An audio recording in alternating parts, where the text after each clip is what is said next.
यूं ही नहीं मिलती राही को मंजिल, एक जुनून सा दिल में जगाना पड़ता है।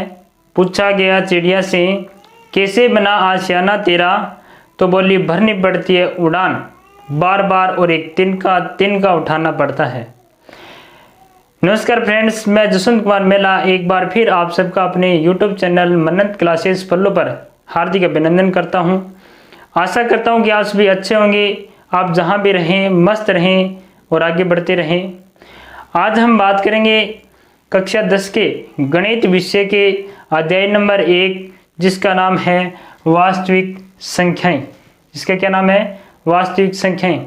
बात करते हैं कि वास्तविक संख्याएं क्या होती है, देखते हैं। सबसे पहले संख्याएं। अब संख्याएं कितने प्रकार की होती है? संख्याएं 2 प्रकार की होती है। संख्या कितने प्रकार की मानी गई है? 2 प्रकार की। एक तो है वास्तविक संख्याएं। क्या है?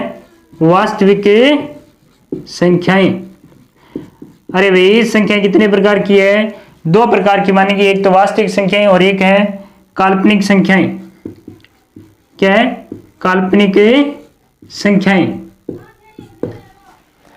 काल्पनिक संख्याओं का हम इस अध्याय में अध्ययन नहीं करेंगे। इन काल्पनिक संख्याओं का हम कक्षा 11 और 12 के अंदर डिटेल से अध्ययन करेंगे। इस पार्ट में अपनी काल्पनिक संख्याओं का अध्याय नहीं है कि वास्तविक संख्या क्या होती है, इसके बारे में देखते हैं। ये कितने प्रकार? प्राकृत संख्या। कौन सी संख्या? प्राकृत संख्या। प्राकृत संख्या को हम अन से लिखते हैं। किससे लिखते हैं? अन से। प्राकृत संख्या होती है 1 से शुरू होकर के अनंत तक, और वो भी सारी धनात्मक। यानी 1 से शुरू होकर के अनंत तक धनात्मक जितनी भी संख्या है वो सारी क्या कहलाती है? प्राकृत संख्याएं। इसके बाद में बात करते हैं नंबर 2, पूर्ण संख्याएं। कौन सी? पूर्ण संख्या। पूर्ण संख्या को W से लिखते हैं। किससे लिखते हैं? W से। पूर्ण संख्या यानी प्राकृत संख्याओं में अगर हम 0 को शामिल कर दें तो पूर्ण संख्या बन जाती है। प्राकृत संख्या में 0 को शामिल कर दें क्या बन जाएगी? पूर्ण संख्या। फॉर एग्जाम्पल हम इसे लिख सकते हैं 0 + n। n क्या है? प्राकृत संख्या। तो हम 0, 1, 2, 3, 4 डैश अनंत तक, तो ये क्या हो गई? पूर्ण संख्या। इसके बाद नंबर 3 है पूर्णांक। पूर्णांक संख्याएं। पूर्णांक संख्या को हम जड़ से लिखेंगे। किससे लिखेंगे? जड़ से लिखेंगे। तो पूर्णांक संख्या यानी जो इसमें प्लस और माइनस के सभी मान होंगे, इसमें प्लस और माइनस के सभी मान शामिल होंगे, उसे क्या कहेंगे? पूर्णांक संख्याएं। जो माइनस अनंत से लेकर के 0 और +1 से लेकर के प्लस अनंत तक होगी, वो सारी क्या होगी? पूर्णांक संख्या होंगी। उसके बाद में है नंबर 4, परिमेय संख्या। परिमेय संख्या। इन संख्याओं के बारे में जानकारी, या ये कहें कि इन संख्याओं को भी ध्यान में रखना, क्यों इस प्रश्नावली में परिमेय संख्या, पूर्णांक संख्या, प्राकृत, पूर्ण, ये सारी संख्या काम आने वाली है। इसी बात परिमेय संख्या। परिमेय संख्या के अतिक्ष हैं, यानी वे संख्याएं जिनको P/Q के रूप में लिखा जा सकता है। किसके रूप में? P/Q के रूप में लिखा जा सकता है, उसे क्या कहते हैं? परिमेय संख्या कहते हैं। जहां Q ≠ 0, यानी Q का मान कभी 0 नहीं होना चाहिए, यानी वे संख्या जिनके हर के अंदर 0 नहीं होना चाहिए, क्या कहलाती है? परिमेय संख्या। एक बात और, इसमें P और Q दोनों क्या होंगे? पूर्णांक होंगे। क्या होंगे? पूर्णांक होंगे। P और Q क्या होंगे? पूर्णांक होंगे। नंबर 3, P और Q का अगर हम HCF निकालें, P और Q का अगर हम HCF निकालें तो कितना आना चाहिए? 1। तो अगर ये तीनों कंडीशन सेटिस्फाई हो रही है, यानी लागू हो रही है, तो क्या होगी? ये परिमेय संख्या होगी। फॉर एग्जाम्पल लेते हैं हम, जैसे हमने ले लिया 1/2। तो देखो 1 और 2, इसके बटा में ये P/Q के रूप में लिखा हुआ है। Q ≠ 0, यानी Q का मान 0 नहीं होना चाहिए। यहाँ पे क्या 2 0 नहीं है, पहली कंडीशन लागू हुई। दूसरी PQ पूर्णांक होना चाहिए। 1 और 2 दोनों क्या है? पूर्णांक है। तीसरी P और Q का HCF 1 आना चाहिए, यानी 1 और 2 का HCF निकालते हैं क्या कितना आता है? 1 आएगा। 1 और 2 का HCF निकालें तो क्या आएगा? 1 आएगा। ये दोनों क्या? 1 और 2 अभाज्य संख्या, दोनों अभाज्य संख्याओं का HCF क्या आएगा? 1। इसके बाद में बात करते हैं, जैसे एक उदाहरण और लेते हैं, जैसे 3/0। तो ये परिमेय संख्या नहीं है। 3/0 ये परिमेय संख्या नहीं है। क्यों नहीं है? क्योंकि हर के अंदर क्या आ गया? अभी 0 आ गया। हर के अंदर क्या आ गया? 0। तो यहाँ पे क्या लिखा हुआ? P/Q के रूप में लिखा जाए। Q क्या नहीं होना चाहिए? 0 नहीं होना चाहिए। तो इसके हर के अंदर क्या है? 0। तो ये परिमेय संख्या नहीं होगी। इसके बाद 5 है अपरिमेय संख्या, यानी जितनी भी अभाज्य संख्याएं हैं, जितनी भी अभाज्य संख्याएं हैं, अभाज्य संख्याएं, उन सब का अगर हम अंडररूट कर दें या वर्गमूल लें तो वो क्या कहलाएगी? अपरिमेय संख्या कहलाएगी। क्या है? अपरिमेय संख्या। और इसके दशमलव प्रसार वैसे पूछे तो अशांत अनावर्ती है, अशांत अनावर्ती है। तो ये होगी परिमेय संख्याएं। अब अभाज्य संख्या नाम आ गया तो अभाज्य संख्या किसे कहते हैं? अभाज्य संख्या किसे कहते हैं? यानी वे संख्याएं जो स्वयं से विभाजित हो, वे संख्याएं जो केवल स्वयं से ही विभाजित हो, उसे अभाज्य संख्याएं कहते हैं। जैसे 2 पर 2 का ही भाग जाता है, इनके अलावा किसी भी संख्या का भाग नहीं जाता, तो 2 क्या? 1 है अभाज्य संख्या। 3 पर 3 का ही भाग जाता है, 1 का तो वैसे सब संख्या पर जाता है, मतलब 3 पर 3 का ही भाग जाता है, इनके अलावा किसी संख्या का भाग नहीं जाता, तो वह क्या है? अभाज्य संख्या। 5 क्या है? अभाज्य संख्या। 7 भी क्या है? अभाज्य संख्या। यानी वे संख्याएं जो केवल स्वयं से ही विभाजित हो, उसे अभाज्य संख्याएं कहते हैं। अब हम बात करेंगे कि इस प्रश्न वाला में जो अपने परिमेय है उन पर। अब हम परिमेय 1.1 पर बात करेंगे कि परिमेय 1.1 क्या है और इसका उपयोग कहाँ किया जाएगा, क्या काम आएगी ये परिमेय। देखते हैं परिमेय क्या है। परिमेय 1. यूक्लिड विभाजन परिमेय का क्या नाम है? यूक्लिड विभाजन परिमेय क्या, या इसको बोलते हैं कलन विधि। क्या नाम बोल सकते हैं इसको? कलन विधि। परिमेय है क्या? 2 धनात्मक पूर्णांक a और b दिए रहने पर, कितने धनात्मक पूर्णांक है? कोई 2 धनात्मक पूर्णांक a और b दिए रहने पर ऐसी अद्वितीय संख्याएं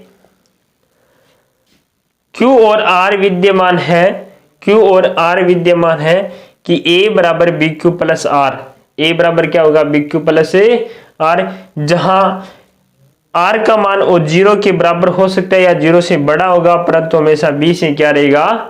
छोटा रहेगा। परंतु b से हमेशा क्या रहेगा? छोटा रहेगा। भी ये है अपनी यूक्लिड विभाजन परिमेय का। अब इसको समझते हैं कि ये अलग कोई चीज नहीं है, जो हम सामान्य भाग करते आ रहे हैं वही चीज है। ये आज तक हम जो भाग करते हैं वही चीज यहाँ पे दे रखी है। कैसे? देखो, जैसे हम एक सूत्र लिखते हैं, भाज्य बराबर भाजक गुणा भागफल प्लस शेषफल। ये तो हमें पता है, आज तक हम पढ़ते आए हैं। तो इसमें a है वो भाज्य है, b है वो भाजक है। क्यों लिखा हुआ है? ये भागफल है और r है वो शेषफल है। आज तक हम भाग करते हैं या भाग प्रक्रिया करते हैं, वही भाग प्रक्रिया को शब्दों के अंदर बांधा है, उसे ही कहते हैं यूक्लिड विभाजन प्रमेय का या कलन विधि। हमें केवल साधारण भाग ही करना होगा।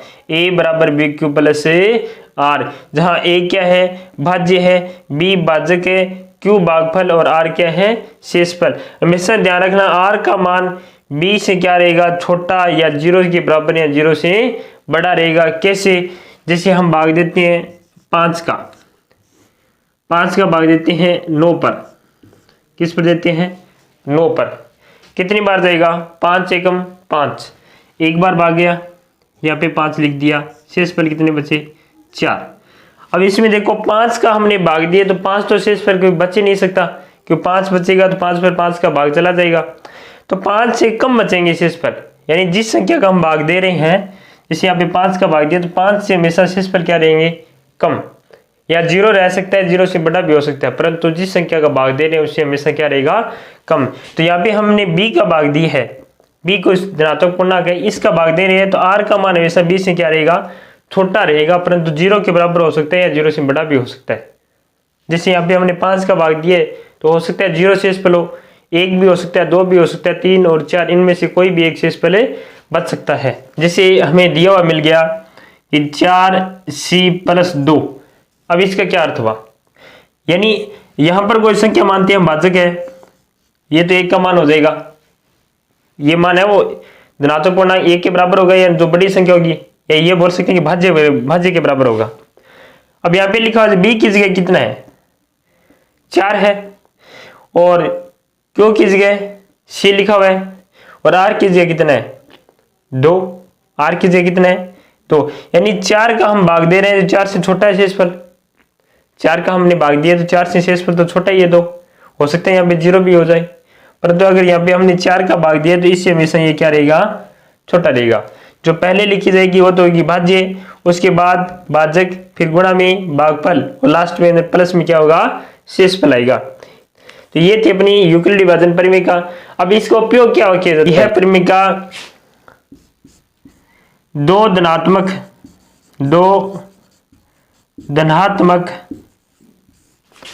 पूर्णांकों का HCF ज्ञात करने में काम आएगी, HCF ज्ञात करने में काम आती है।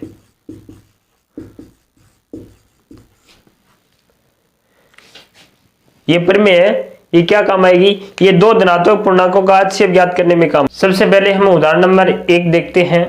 क्या है उदाहरण, 4052 और 12576 का HCF यूक्लिडी विभाजन एल्गोरिथम का प्रयोग करके ज्ञात कीजिए। HCF ज्ञात करना है किस विधि से, यूक्लिडी विभाजन परिमेय विधि से। करते हैं, सबसे हल करते हैं इनको हल। सबसे पहले देखो बड़ी संख्या कौन सी है, दो धनात्मक पूर्णांक दे रखे हैं, इसमें बड़ा कौन सा है, छोटा कौन सा है, 12576। यहाँ पे लिखेंगे, यहाँ 12576 बड़ा है 4052 से, 4052 से, तो 4052 का भाग देना है 12576 में। तो यूक्लिड विभाजन परिमेय क्या है, यहाँ पे लिखेंगे यूक्लिड विभाजन परिमेय क्या से, यूक्लिड विभाजन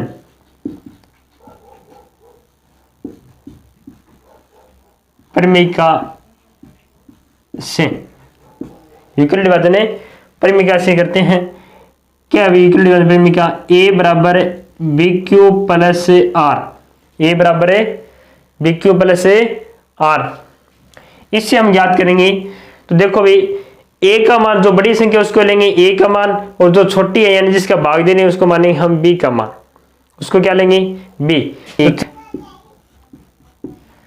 a का मान लेंगे हम, जो बड़ी संख्या है वो बड़ी संख्या क्या, 12576 बराबर b की जगह जिसका भाग देने वो होता है b का मान 4052,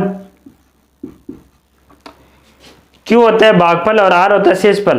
तो भागफल और शेषफल का हमें पता नहीं है, तो इस पर हम भाग दे के देखते हैं। 12576 पर 4052 का भाग देंगे, 12576 पर 4052 का हम भाग देते हैं, तो ये भाग जाएगा 4 × 12 लगभग 3 बार। देखते हैं 3 बार जाता है या 4 बार। 3 दूनी 6, 3 5 15, 1 और 3 चौके 12, 0 2 4, शेषफल कितना बची है अभी 420, भागे है 3 बार। तो यहाँ पे क्यों यानी गुणा में इसके यहाँ पे लिख देते हैं, गुणा में 3 प्लस r शेषफल है कितना है 420। अब हमें ध्यान ये रखना है कि जब r का मान यहाँ पे 0 आ जाए तब हमारी भाग प्रक्रिया पूर्ण हो जाएगी, हमारा HCF ज्ञात हो जाएगा। जब तक नहीं आएगी तब तक हमें ये चरण ऐसे ही करते जाएंगे। और देखो चरण नंबर 2 यहाँ पे लिखेंगे, पहले यहाँ r नॉट इक्वल 0, r का मान कितना है 420, या ऐसे लिख दो r 420 नॉट इक्वल 0, यानी r का मान 420 है, वो 0 के बराबर है नहीं है। चरण नंबर 2, चरण नंबर 2। अब ध्यान ये रखना है कि दूसरे चरण के अंदर जो b का मान है इसको तो हम a मानेंगे, जो b का मान है इसको a मानेंगे, और जो शेषफल है इसको हम b मानेंगे। यहाँ पे देख लो, पहले इस पे भाग हो गया कंप्लीट, अब इस पर भाग देंगे, इस पर भाग देंगे कि जो शेषफल बची है उसका देंगे, इस पर भाग दे दिया हमने। अब 4052 पर भाग देंगे, किसका जो शेषफल बचा है उसी का भाग देना है। तो ये क्या आ जाएगा, एक की जगह सबसे पहले इस पर भाग देने दिए तो भाज्य बन गया, तो ये आ जाएगा सबसे पहले 4052 बराबर भाग दे रहे हैं 420 का। अब 4052 पर 420 का भाग कितनी बार जाएगा, 9 × 36 लगभग 9 बार। कितनी बार? 9 बार। और शेषफल कितना बचता है इसमें? 272। कितना बचेगा? 272। आप साइड में भाग करके देख लेना, यानी 4052 पर 420 का भाग देंगे, 9 बार जाएगा, शेषफल बचेगा 272। आर का मान देखो यहाँ पर भी 272 है, जीरो नहीं है तो एक चरण और करना पड़ेगा। तो हम लिखेंगे यहाँ आर 272 नॉट इक्वल 0। अतः चरण नंबर 3, चरण नंबर 3, चरण नंबर 3 में मान कौन से लेंगे? 420 का हमने भाग दे दिया 4052 पर। अब लेंगे ये तो ए का मान और ये लेंगे हम बी का मान। तो 420 पर भाग देना है हमें, किस पर देना है? 420 पर भाग देना है, किसका? 272 का। 420 पर 272 का भाग एक बार जाएगा, कितनी बार जाएगा? एक बार। देख के देखते हैं, 420 पर भाग देना है 272 का, एक बार भाग जाएगा 272 और शेष पर बच जाएगा 148। शेष पर कितना बचा है? 148। अब देखो भी इसमें भी शेषफल r बराबर 0 नहीं है। अगर r बराबर 0 आ जाता तो हमारा भाग पूर्ण हो जाता। r बराबर 0 नहीं है तो हमें एक स्टेप और करना पड़ेगा। अब इसमें अगर नेक्स्ट स्टेप में r बराबर क्या लेंगे वो देख यार पहले लिख देते हैं। यहाँ r 148 नॉट इक्वल 0। r का मान अगर 0 नहीं आया तो हमें एक स्टेप और करना पड़ेगा, एक स्टेप और करना पड़ेगा। अब देखो 272 पर तो 420 पर तो भाग दे दिया हमने। अब नेक्स्ट भाग देना है 272 पर, किसका देंगे? जो शेषफल बचा है उसी का, यानी 148 का भाग देते हैं। तो चरण नंबर 4 लिखेंगे, चरण नंबर 4। चरण नंबर 4 ए का मान क्या हो जाएगा? 272। भाग देना है 148 का, तो 272 में 148 का भाग कितनी बार जाएगा? एक बार जाएगा। देखिए देखिए 272 पर भाग देते हैं 148 का, एक बार जाएगा 148। शेषफल क्या बच गया अभी? 124। शेषफल क्या बचा? 124। तो यहाँ पे लिख देते हैं भागफल कितना है हमारा? 1 है और शेषफल कितना बचा? 124। अब भी देखो यहाँ पे r का मान 0 नहीं है, लास्ट में r यानी शेषफल इसका मान 0 आना चाहिए तो भागफल की क्रिया पूर्ण हो जाएगी। तो r का मान अभी भी 124 है, तो हमें एक स्टेप और करना पड़ेगा। पहले यहाँ लिख देते हैं, यहाँ r 124 नॉट इक्वल 0। r का मान 124 है जो 0 के बराबर नहीं है।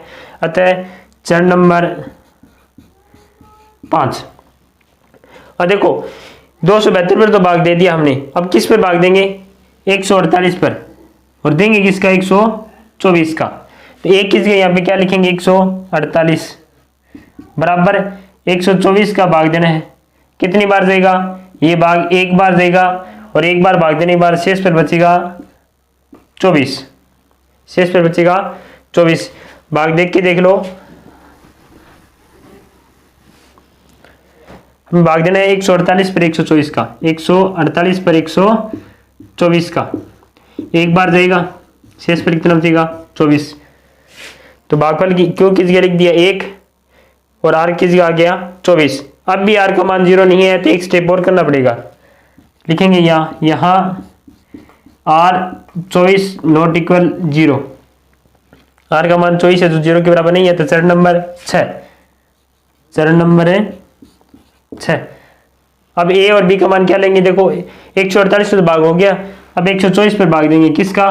24 का। तो 124 पर भाग देना है हमें 24 का, कितनी बार जाएगा? 24 5 120, 5 बार जाएगा। अभी कितनी बार जाएगा? 5 बार। तो भागफल की जगह 5 आ गया, पर शेष पर बचेगा 4। यहाँ पर भी देखो r का मान 0 नहीं है तो एक स्टेप और करना पड़ेगा। तो यहाँ लिख देते हैं r 4 नॉट इक्वल 0।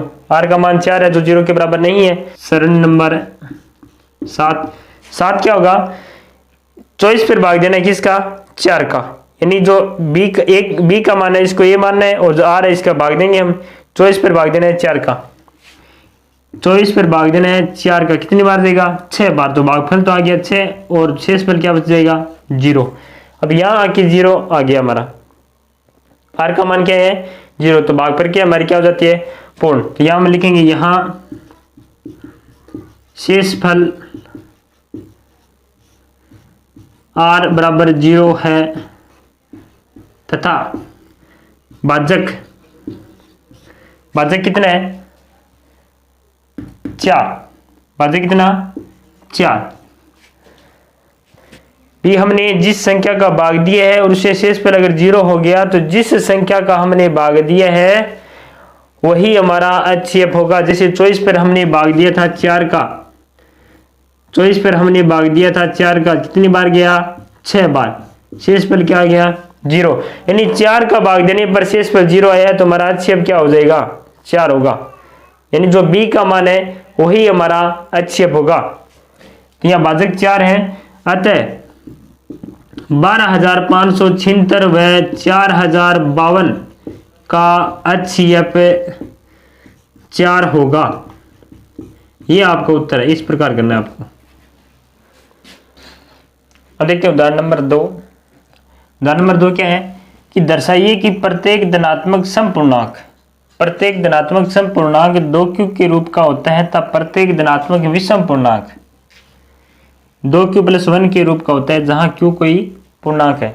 यानी ये चीज हमें सिद्ध करनी है कि प्रत्येक धनात्मक समपूर्णांक है वो तो 2q के रूप का होता है और प्रत्येक धनात्मक विषम पूर्णांक है वो क्या होता है 2q + 1 के रूप का होता है जहां q कोई पूर्णांक है। हमें ये चीज सिद्ध करनी है तो हम क्या करेंगे कि सबसे पहले हमें एक कोई धनात्मक पूर्णांक मानना पड़ेगा। क्यों मानना पड़ेगा कि जैसे हम यूक्लिड विभाजन पर में क्या लिखते हैं कि a = bq + r लिखते हैं। यहाँ पे देखो b की जगह तो 2 दे रखा है, q की जगह q है और r की जगह यहाँ पर 1 है, यहाँ पे कुछ नहीं है यानी 0 होगा, परंतु a दिया हुआ नहीं है, ये a है जो दिया हुआ नहीं है। तो हम सबसे पहले मान लेते हैं, माना a कोई धनात्मक पूर्णांक है, a कोई धनात्मक पूर्णांक है। a को क्या मान लिया कि धनात्मक पूर्णांक मान लिया। क्या है लिखेंगे दिया है, क्या क्या दिया हुआ देखो a = bq + r होता है। a बराबर क्या होता है a = bq + r होता है। a हमने मान लिया, b की जगह क्या है यहाँ पे 2 और r यानी हमेशा जो भाग दिए है जिस संख्या से उसे r हमेशा छोटा होता है, तो भाग किसका दिया हुआ है 2 का, तो r हमेशा छोटा होगा उससे, या तो 0 हो सकता है या फिर 1 हो सकता है। तो दिया है b = 2 तथा r = 0 1 है। r का मान क्या है 0 और 1 है, b का मान 2, r का मान 0 और 1 क्यों है क्योंकि 2 का भाग दिया 2 से छोटा है, 0 भी हो सकता है और 1 भी हो सकता है। अब हम यूक्लिड विभाजन पर में क्या लगाएंगे, यूक्लिड विभाजन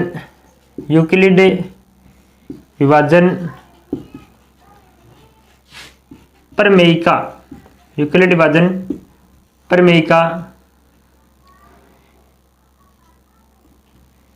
a = bq + r से। अब इसमें मान रखेंगे a तो हमें मानना है तो a तो सेम टू सेम वैसे रखेंगे, b की जगह क्या रखेंगे a = b की जगह है 2, q की जगह q एक पूर्णांक है और r एक बार हम क्या लेंगे 0, तो ये बन गई a = 2q + 0 यानी 2q। अब देखो 2q है तो ये 2 से विभाज्य है, ये 2 का गुणज है, यानी q के गुणा में क्या है 2 है भाई, q के गुणा में क्या है 2 है तो ये 2 का गुणज है, क्या है 2 का गुणज है, तो ये 2 से विभाज्य होगा। अगर ये 2 से विभाज्य है तो ये क्या है सम संख्या होगी, यहाँ पे लिखेंगे 2 से विभाज्य या 2 से विभाज्य, अतः समपूर्णांक होगा। क्या होगा समपूर्णांक है। 2 का अगर भाग जा रहा है या 2 इस q के गुणा में है तो ये क्या होगा समपूर्णांक होगा। अब दूसरी बात करते हैं कि a बराबर अब की बार r = 1 रखेंगे, पहले 0 रखा r बराबर, अब की बार r बराबर क्या रखेंगे 1 रखेंगे, तो r = 1 रखने पर तो a की जगह a, b की जगह कितना रखेंगे 2, q की जगह q + r की जगह क्या रखना है 1, a = 2q + 1। अब देखो भी q के गुणा में तो 2 है परंतु प्लस में 1 है तो ये 2 से विभाज्य नहीं होगा, या दोनों के अगर गुणा में 2 होते या दोनों में 2 का गुणज होता तो ये 2 से विभाज्य हो जाता है, ये सम होती, परंतु 2q दे रखा है, जैसे मान लेते हैं q का मान आ गया 2, तो 2 × 2 + 1 4, 1 कितना हो जाएगा 5, ये तो विषम हो गया, तो ये हमेशा क्या होगा विषम होगा, क्योंकि ये 2 से विभाज्य नहीं होगा, विषम है। क्या भी विषम। अतः हम कह सकते हैं कि a बराबर 2q सम धनात्मक पूर्णांक तथा a बराबर 2q + 1 विषम धनात्मक पूर्णांक के होगा। तो अपना तीसरा उदाहरण है, दर्शाइए कि एक धनात्मक विषम पूर्णांक 4q + 1 या 4q + 3 के रूप का होता है जहां q एक पूर्णांक है।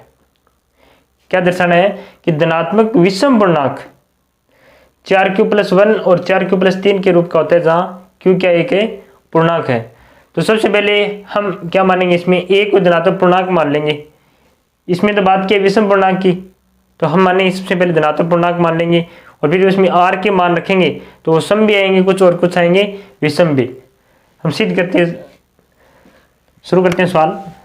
सबसे पहले लिखेंगे हल। क्या मानेंगे, माना a कोई धनात्मक पूर्णांक है। पहले a को क्या मान लेंगे, धनात्मक पूर्णांक। a कोई धनात्मक पूर्णांक है, सम विषम नहीं मानेंगे भी, केवल धनात्मक पूर्णांक मानेंगे, पूर्णांक है। a को धनात्मक पूर्णांक है। अब यूक्लिड विभाजन परिमेय क्या होती है, a बराबर bq + r होता है। a बराबर क्या होता है, bq + r। हमने a तो मान लिया, bq + r होता है, तो b की जगह क्या है यहाँ पे 4, b की जगह क्या है 4 और q की जगह q खुद है, और r की जगह देखेंगे अब, जो हमेशा b से क्या होता है मान छोटा होता है या फिर 0 के बराबर भी हो सकता है।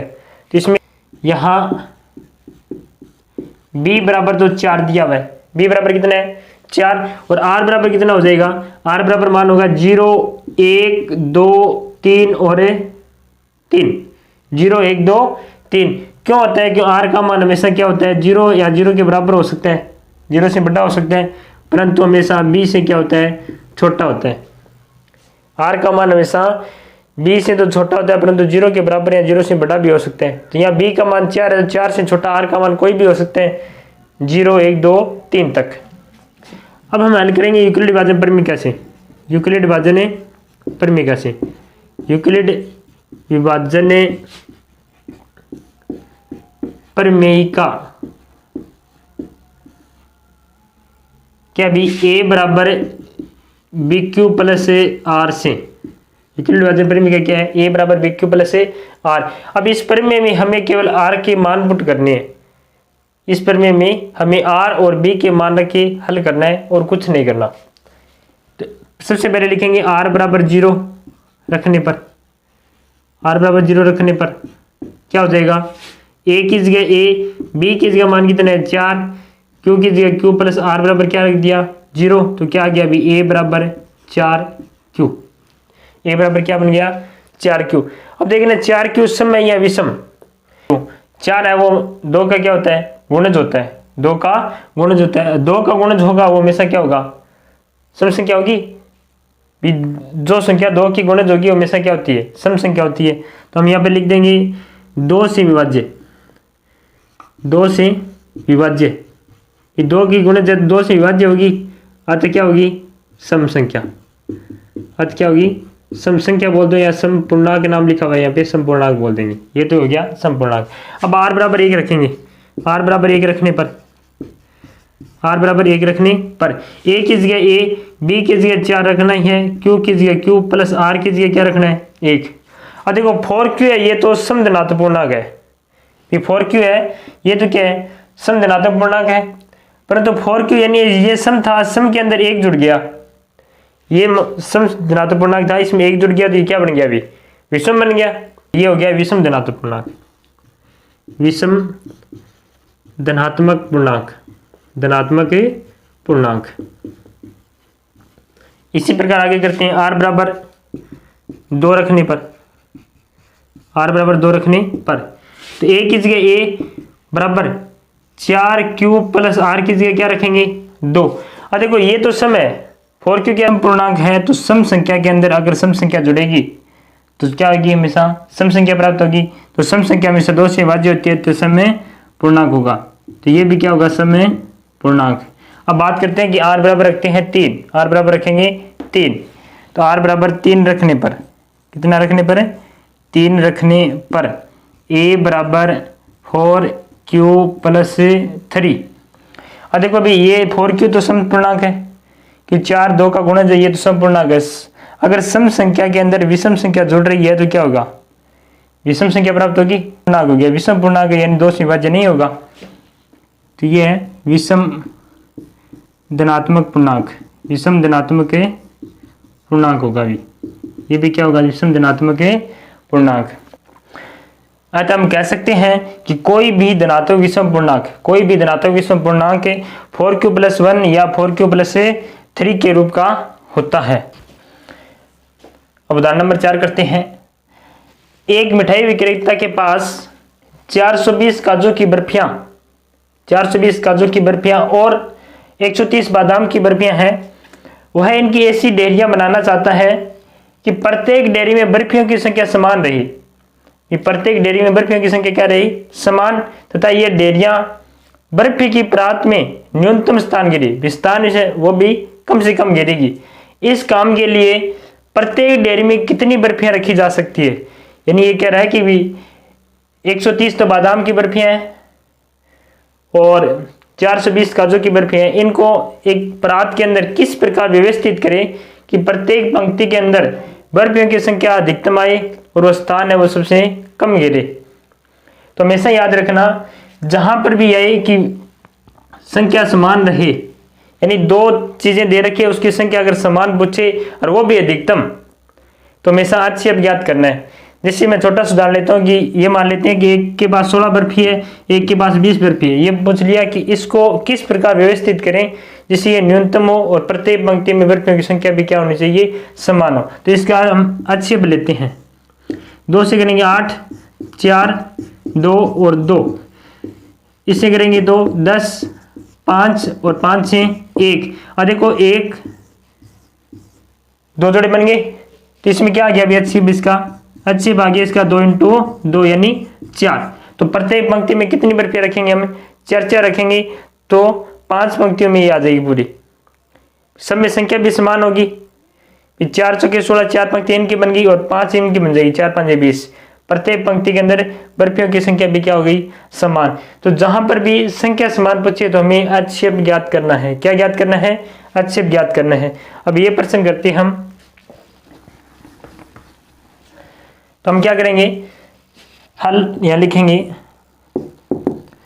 420 बड़ा है 130 से, 420 बड़ा है 130 से, ये दे रखा है 420 बड़ा है 130 से। तो यहां सीधा लिखेंगे हम यूक्लिड विभाजन परिमेयिका से, यूक्लिड विभाजन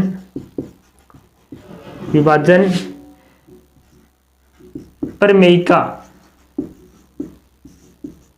से, यूक्लिड विभाजन है परिमेयिका से। यूक्लिड विभाजन परिमेयिका क्या है, a बराबर BQ प्लस R, a बराबर BQ प्लस R से।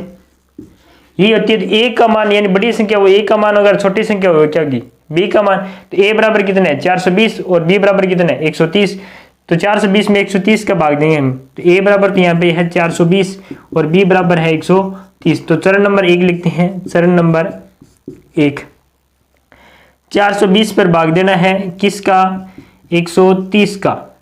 तो a बराबर BQ यानी भागफल है और R शेषफल है, तो यहाँ पे भागफल लिखते हैं, कितना आएगा, शेषफल कितना आएगा, 420 पर 130 का भाग देके देख लो, 420 पे भाग देंगे हम 130 का, ये 3 बार जाएगा 390, 30 शेषफल बचेगा।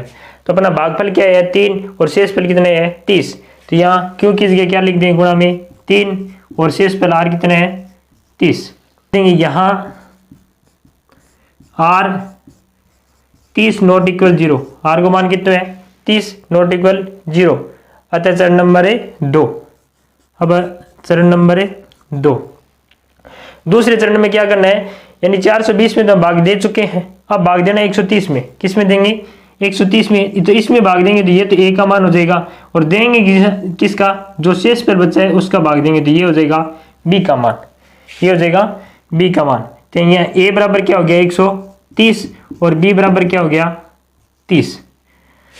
तो a 130 बराबर 30 × 4 और शेष पर कितना बचेगा 10। तो यहाँ लिखेंगे यहाँ R 10 है, ये नॉट इक्वल 0, अतः चरण नंबर है 3, चरण नंबर है 3 लेंगे। अब ए और बी का मान क्या लेंगे, यानी जो बी का मान है वो तो ए का होगा और जो आर का है ये बी का होगा, यानी 130 पर हम भाग दे चुके हैं, हम 30 पे भाग देना किसका देंगे, शेषफल का यानी 10 का। तो यहाँ लिखेंगे ए बराबर कितना होगा, ए बराबर तो हम लेंगे 30 और बी बराबर क्या होगा 10। तो चरण नंबर 3 क्या हो जाएगा, 30 बराबर 10 का भाग देना कितनी बार जाएगा, 3 बार, शेषफल क्या रहेगा 0। 30 पर 10 का भाग देंगे 3 बार जाएगा, 30 पर अगर हम 10 का भाग देंगे तो कितनी बार जाएगा, 3 बार, शेषफल क्या रहेगा 0। हाँ, शेषफल r बराबर क्या है 0 है, तथा भाजक क्या है, भाजक है 10 है। ये r शेषफल कितना है 0 और भाजक कितना है 10। तो हमेशा याद रखना, जिस संख्या का हमने भाग दिया है और शेषफल अगर 0 आ गया तो हमेशा भाजक ही उत्तर होगा। देखो 10 का भाग दिया, शेषफल क्या आया 0, तो अपना उत्तर क्या होगा 10। अतः 420 और 130 का छेद कितना होगा 10। प्रश्न ये पूछा था कि कितना इस काम के लिए डेयरी में कितनी बर्फियां रखी जा सकती है, तो प्रत्येक प्रकार की बर्फियों के लिए मिठाई विक्रेता 10-10 की डेयरियां बनाएगा। तो आज की क्लास में बस इतना ही। मुझे उम्मीद है कि ये एग्जाम्पल आपको समझ में आए होंगे। हम आगे के वीडियो में 1.1 प्रश्नमाला पर बात करेंगे, उनके प्रश्नों को हल करेंगे। अगर आपको ये प्रश्न अच्छे लगे, सारे समझ में आए, तो प्लीज़ लाइक, कमेंट और चैनल को सब्सक्राइब जरूर करें और शेयर जरूर करें। इसलिए सभी से राम राम।